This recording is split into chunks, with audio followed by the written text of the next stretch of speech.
When solving simultaneous equations with two sets of linear equations, we need to eliminate one of the variables. Now, to eliminate one of the variables, we need to match up either the x's or the y's in this scenario. In this case, I'll choose to match the y's, and 2 and 5 have a lowest common multiple of 10. To make that, I'm going to multiply the entire of the top equation by 5 and the entire of the bottom equation by 2.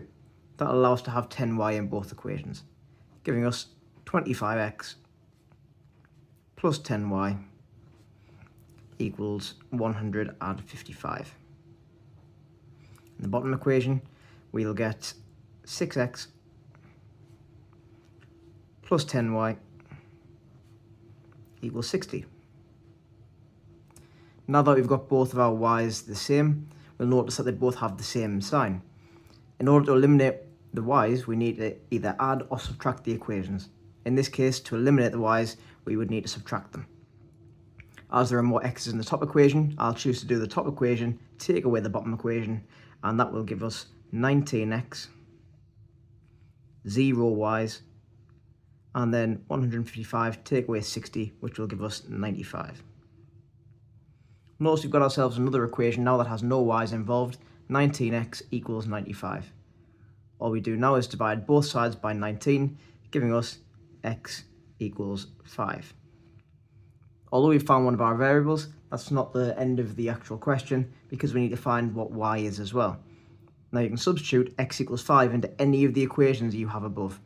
It tends to be easier to find the one that's got the smallest values, such as this one on the bottom left hand side here. So if we substitute x equals 5 into here, 3 times 5 gives us 15, plus 5y equals 30. So nothing else has changed in that equation other than the fact that we've substituted in x. And now we can take away 15, giving us 5y equals 15. And finally divide by 5, giving us y equals 3. And there we have both answers to that simultaneous equation. This time we have a similar scenario. Nothing matches in both equations, so we need to make something match. In this case, if we chose our y's, we could go for 14y, because that will be the lowest common multiple. To get there, you multiply the top equation by 2 and the bottom equation by 7. Remember, you could do this with the x's as well, making them both into 4x, but we're going to stick with y's for now to see a different scenario. So when we multiply, we get 8x plus 14y equals 58. And in the bottom equation, we'll get 14x minus 14y equals minus 14.